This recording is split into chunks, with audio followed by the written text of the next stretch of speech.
James said, just two, just two. We've been getting a speech on this for about a week. He's like, just two? We don't know what to do, just two. So, like James said, I'm John Buzz, my son Jake. We don't really need microphones now, I guess, but we'll kind of keep it up here. I was born and raised in the north end of the county, so was Jake.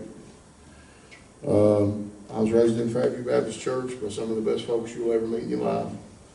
So was Jake. I came from that actual community, Fairview. Grew up on Little Clear Creek. Used to be able to walk to church. So did Jake. I married my high school sweetheart when I was 20. That was Jake's mother. We dated from the time we were 17. We went through college together. Started our life together. Jake's got an older sister, Caitlin. Everybody knows her as Bug in Rockhouse County, but she's married now, lives in Versailles. But in that intervening time, I developed a rather nasty addiction to alcohol and pain medication. I've got an artificial hip. My back is basically just so much junk. And this was back, I don't know, probably in the 90s when it first started, when things were a little different with the medication, and they would pretty much give you, if you knew the name of it, you could get it.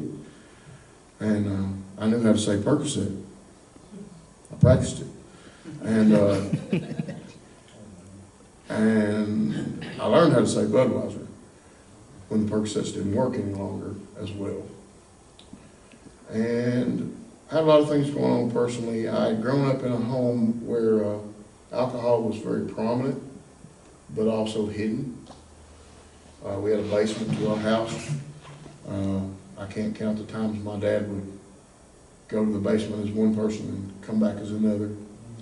You know, go downstairs as a pretty loving, if not supportive, at least loving person, and come back and immediately attack my mother about something, either verbally or physically or both, or just mentally. And never attacked me physically, but there was a lot of verbal and mental cruelty growing up for me and all my brothers. And it was well hidden. It was at a time that just wasn't talked about, you know. What happened at home happened at home. And Mom, as far as I know, never said a word to a soul. You know, this was back in the 70s. Divorce was nowhere near as prevalent. As far as I know, she never even left home. So I grew up not exactly sure what a normal household was. But there was one real idiosyncrasy my dad had. He didn't like those hypocrites out at Fairview Baptist Church. It's a long story, but we weren't allowed to go to church growing up because of that.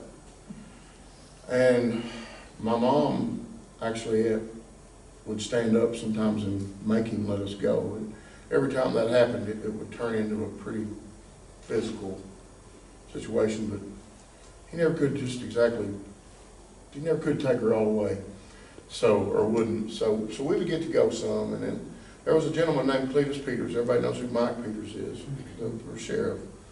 Well, Cletus was Mike's dad, and Cletus lived 2 doors down from us. And I remember as a little boy, he would come to the house, and him and Dad had grown up together.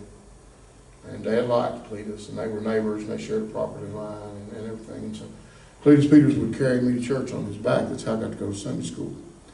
So what I learned about Jesus, I learned in Sunday school, because I had to be home before church was over. Well, that and Rex and Maude Amy Humbard. We got to watch that, the Power Hour. Got a lot of whippings over that because you had to be real still and quiet, and that wasn't my best thing. So I kind of always knew I had alcoholism on both sides of my family, and I was always afraid of it. But in the end, my personality overcame my fear. I had drank in high school and some in college. No, nothing any different than everybody else, I guess, and at least all the football players and the people I knew, and I was able to just quit. I went 16 years, really didn't drink probably 12 beers in the time. If we went out to eat, my wife and I might get one. We took our kids to church. They were raised there. But we did it more out of duty than out of love, I think. And I hate to say this, and I'm not talking about the folks at Fairview, I'm just talking about what I was always presented with, is you went to church and you took your children to church. And it was such a battle to get us to church. I think Mom really presented it that way. I'm not sure my dad was a Christian. He professed faith, but it was, I don't know. I won't know, I guess, I guess I probably won't know, because I won't know if he didn't once I get to heaven. But he professed faith, and he changed his ways as he got older. I tell my kids all the time, your granddad was not the man I grew up with, and I'm happy for that. My problem started, like I said, I started having some medical issues and a great deal of chronic pain, and I still got it. And they started pumping medication at me, and I started taking it, and the next thing I knew, I started liking it. Well, I didn't tell my doctor that. I quit going to church. I had served the Jesus I thought I knew as hard as I could, as hard as I was able. I did. I was in the choir. I taught Sunday school. But I didn't do it out of love. I did it because it was an expectation. I could sing good, so I needed to be in the choir. I can't honestly tell you I was up there singing for Jesus. I was just singing so they'd leave me alone. I felt like it was duty. That's why I do what I do now, because I feel like that I failed my Lord for a long, long time in a lot of ways, because I went through the motions. I was that kind of Christian. I was at church. I was sitting out there on the pew. You would have saw me any Sunday you went. But what I got out of it wasn't right. And so when I needed him, I didn't feel like I could look for him. And I thought, I loved what you said a while ago, brother, about doing it your way. I thought I could take care of it. Well, it took me a long time to realize that all I could really take care of was the stuff that was broken, because I was the one who broke it. So if you're the one that broke it, how are you going to be the one to fix it? At that time, I don't think there was an AA group around here, and there was no such thing as CR, and there was nothing like that. And I ended up so addicted that on my daughter's 17th or 18th, on my daughter's, 2 days after my daughter's birthday, I ended up having to go to Chad's Hope. I want to say it was the 17th. I think it was. We were coming back before. I think so. And I had fallen completely out of church. My dad had gotten sick. I was under a great deal of stress. None of that's any excuse. I told my doctor I couldn't sleep. She gave me some stuff to help me sleep. I told her I was having anxiety attacks. She pumped me full of Xanaxes. So, I mean, I was taking stuff together that should have killed me. And I was drinking on it. Because in this intervening time, I quit singing in church. I took my guitar and went north to Richmond. I started playing in bars. And I was good at it. And I forgot all about God and what he had done for me, and what my obligations were at home, and the vows I made, and I became somebody that I swore I never would be. And old Jake here, he got to watch it all as about 11-year-old boy. And so I went to Chad's Hope, a broken man. I had lost my wife, I had lost my job, I had lost my home, and basically had lost my kids. I had definitely lost Jacob. And I met God in a little holler in Clay County. And it turned out he was nothing at all like I thought he was. And I realized that the whole time I was doing all this, he wasn't sitting up there. He was standing right here. And in the bad times, he was there too. And he was that voice I kept hearing saying, John, you don't want to do that. You don't want to do that. I discovered right then there's no such thing as conscience. Conscience is a lie. You don't have a conscience. You have God. You know what's right and wrong because he tells you, the Bible says that we can't do anything right by ourselves. In and of ourselves, there's no good in us. So if you're questioning something you're doing, God's saying don't do it. That's right. So I began to study and I began to read my Bible for the first time since I was a little kid in Sunday school. And I began to realize that everything I thought I knew about God was wrong. And I had either heard somebody say it or I had made it up in my head. There's no way he could love me. I've went too far. Look at all this devastation I've made. Because, I mean, y'all, I took my life, and it was a good life. I worked at Brick College for 15 years. I would have retired from there. I'd be retiring right now. I took everything I owned, and I piled it up in the middle of the floor and burned it. So that's what John can do for you. But now Jesus, I can tell you straight up, that's something different. Jake's sitting over here right now. Jake his sister had to make him come see me. He had nothing to say to me. And I didn't blame him. And I didn't think that would ever fix itself. I prayed hard for it. And all I kept getting was, when it's time, when it's time, when it's time. And I got sober through the Lord's help. Or just through the Lord. I started going to church in Somerset. I moved away. I discovered that the God I had learned about in Clay County, he was in those churches too. He was the same there. And I began to change my walk and change my thinking even more. And I got to where I wanted to do more. I've always been able to sing. Mostly I've always been able to play. And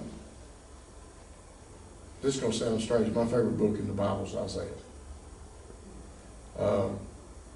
I think that everything you need to know about who Christ is and what he did for us is in there. And I think what God's expectations for us are in there. Everybody likes Jeremiah 29, but I like Isaiah 6:8.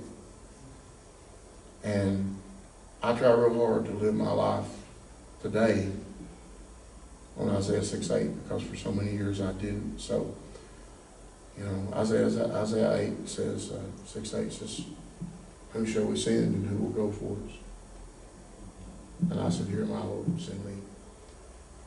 And that's the basis of the Kentucky Crusade. That's the basis of me and Jake coming out and doing this. I'm sober today through Jesus Christ and nothing else. Because I'll tell you right now, John still gets a funny feeling when he comes through town and there's liquor stores in Mount Vernon. That's strange to me. But sometimes in the back of my head, I hear that. And I just, quick prayer going, Lord, we can't be doing that. Take that out of there. And so I know that I'm only clean and I'm only sober through God's grace. Because as soon as I drift the least little bit in my spirit, it starts. If I leave that door open, the devil's still standing right out there waiting to kill me. And I know that. So I keep that door closed. And I get out and I'm not telling you all I do it right every day. I'm not telling you I did it right all the way up here. I'm not telling you I'm gonna be, perfect on the way home. Jesus knows me. He loves me just like this, warts and all. And that's about all I got for you. Thank you, John.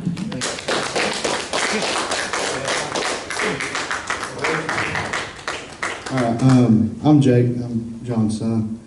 I'm 21, gonna be 22 this year. Whenever I was probably, from the time I was about 10 to the time I was pretty much 17 going on 18, I watched my life fall apart as I knew it. And, from the time I was pretty much born, mom and dad slept in separate rooms. They didn't really have anything to say to each other. So what Dad said about not, growing up not knowing what a normal home life is, I get that, because I didn't have one either. Mom would sleep on the couch. And, Snort real quick. yeah. But, I just I grew up watching Dad. My sister was, I know parents aren't really supposed to have favorites, but I was a mama's boy. My sister was a daddy's girl. So that was just kind of how we felt, And I played football.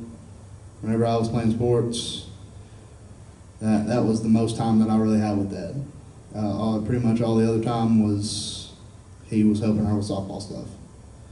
And, me and Mom would sit and just talk, and I don't even remember what we talked about. I just remember sitting with Mom and just hanging out, while Dad and Sis were out in the yard throwing ball.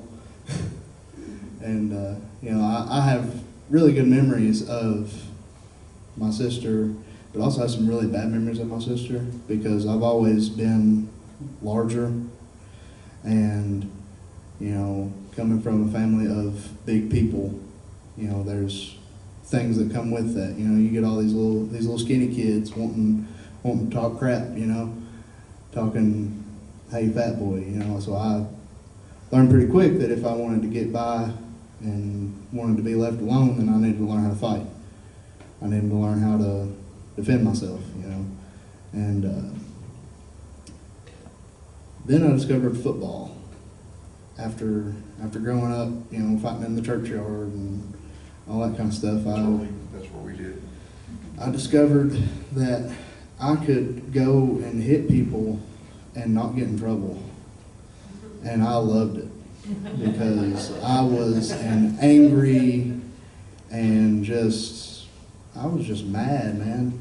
I wanted to hurt people, because I wanted the people to feel the type of pain that I felt. Getting made fun of every day. Dad not having anything to do with me. Me and my sister always into it.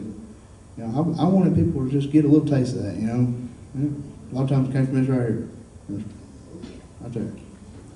And, I didn't know what to do with myself. I was mad. I didn't have any coping skills other than take it out on somebody else, because that's always how I saw it.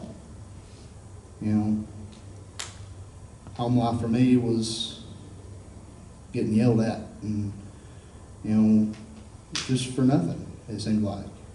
I never knew really how to do stuff, but, looking back at it now, I never really knew how to do that stuff.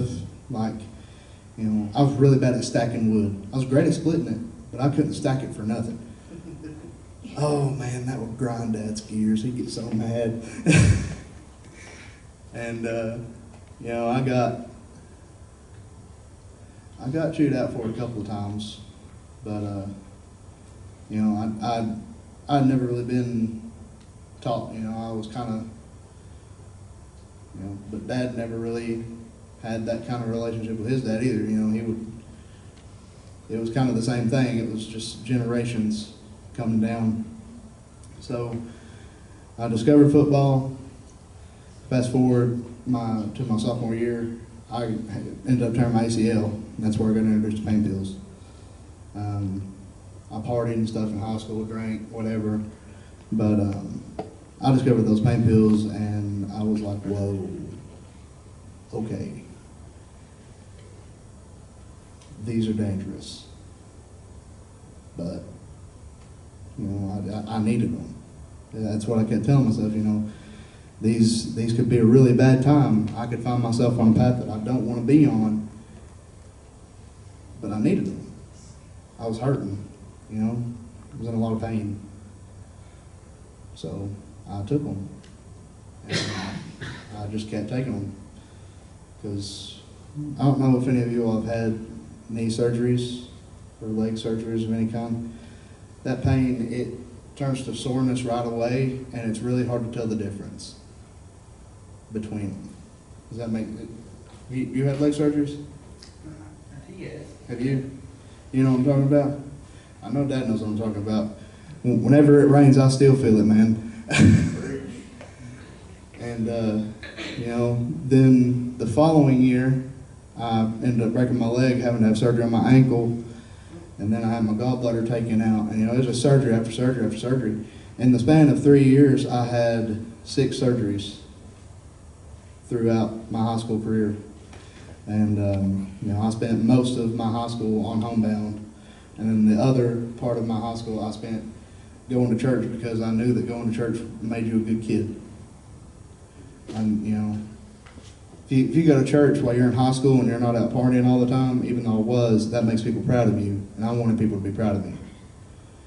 I went to the point where I was taking pain pills, drinking all the time, and partying, and going to Bible college. I graduated high school, I went to Clear Creek Baptist Bible College, and I was running buck wild the entire time. I couldn't tell you really anything about my time there other than the Bible became a textbook, and the one thing that I had keeping me from just completely going off the rails became a textbook, and I didn't want to read it anymore, so I just put it down.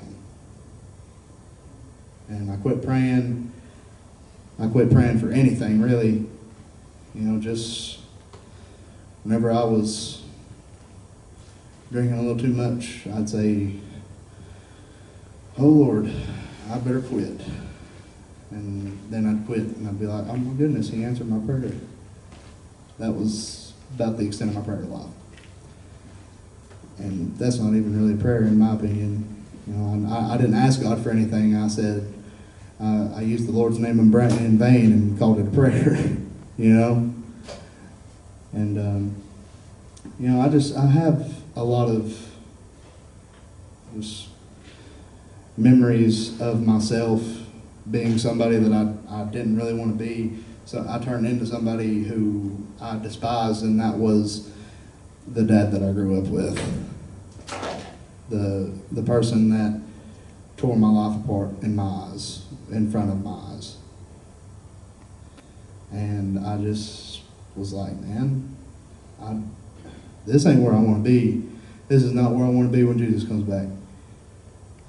And then I saw Dad getting sober, and I saw him trying, because Dad, I never wanted to talk to him because I was mad at him, because I was holding on to that anger, because that was what was driving my addiction, was that anger towards him. And if I let go of that anger, then I had to let go of my addiction. And if I did that, I was going to be real sick. And I knew that because I saw him coming off of alcohol and pain pills at the same time, and I saw how sick he got. He almost died. I didn't want to do that. So I held on to that anger. I had a pit deep in my heart, and I stuck that anger right there, and I said, you're going to stay right here, buddy. This is how we're getting by. I'm going to stay mad at, if I can't be mad at Dad anymore because he's sober, then I'll find somebody else to be mad at, and that person ended up being me. And I hated myself. I was up 382 pounds before I left Clear Creek. And to get out of there, I knew I needed to get away from Kentucky. I met a real good friend at Clear Creek. His name's Noah Peters, and that's my brother. And I went. He had just moved to Grundy, Virginia. I went and stayed with him for about 4 months. That first month was rough, let me tell you, because I just quit cold turkey. I didn't do anything. I moved away and I didn't touch it. And I was sick. I was sick as a dog, and he took care of me. And I just told him, you know, man, I'm got the flu or something. You know, I don't know what it is. I got the worst stomach bug ever was. And one day he looked at me. He said, "Dude, you think I'm stupid?"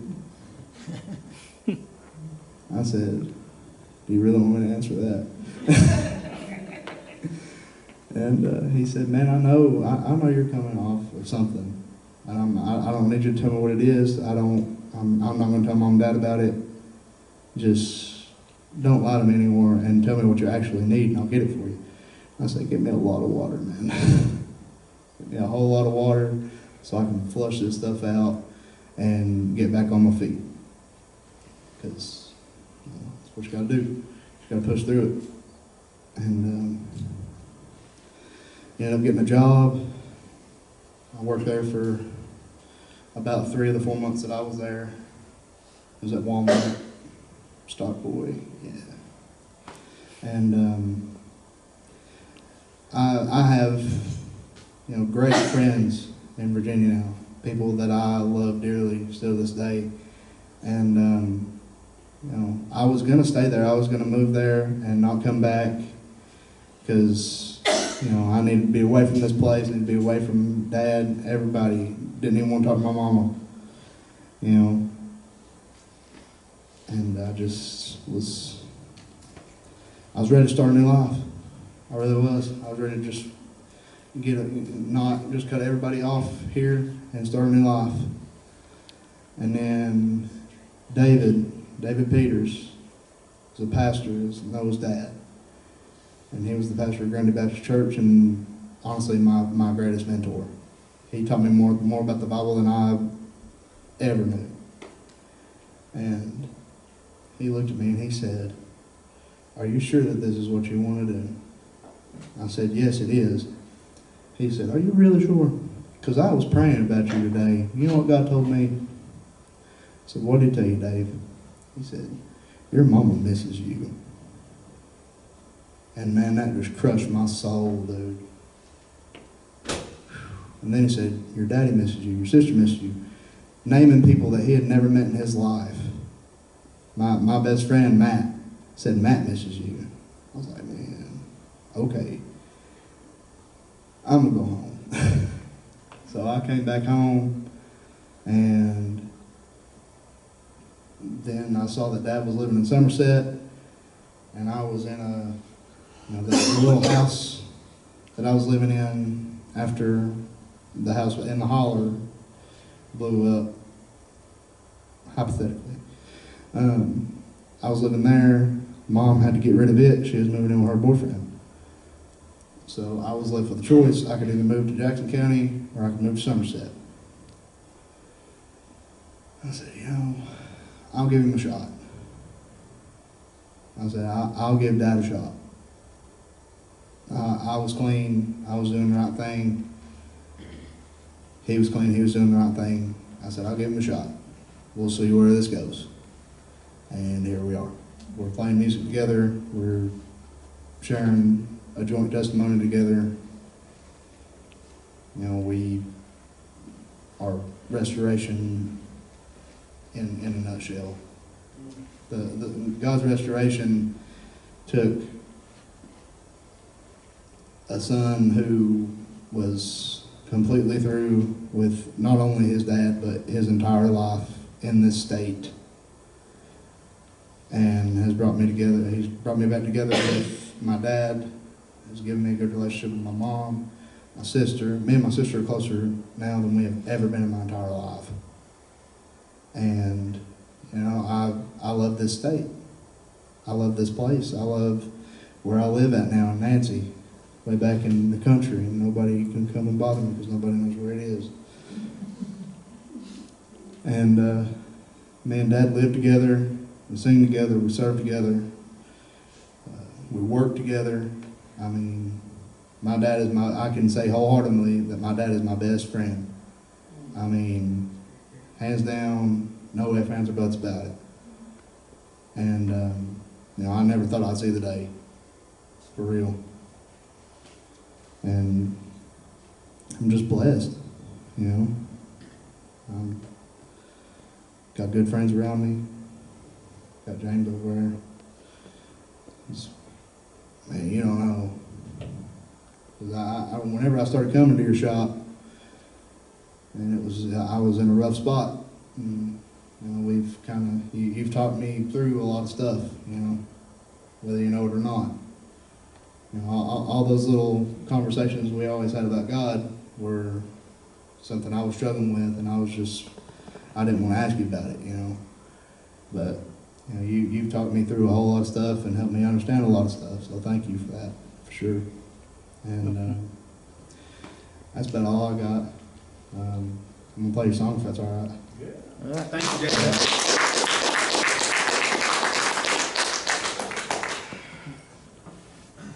We have time for one? Got one? One thing per song. You know, one of the things they've touched on a whole lot is God desires a relationship with us. You know, He's just not sitting up there waiting for us, you know. He wants a relationship with us, you know. That is the sweetest thing you could ever have, is the relationship with God.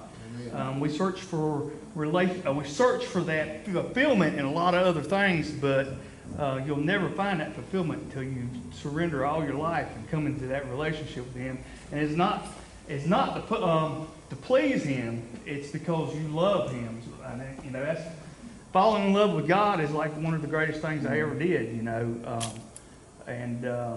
it was just realizing how much He desired a relationship with me is what caused me to fall in love with Him. I mean, He sent His Son to die on a cross for us. I mean, I couldn't really imagine loving somebody so much to give my son up for him, you know.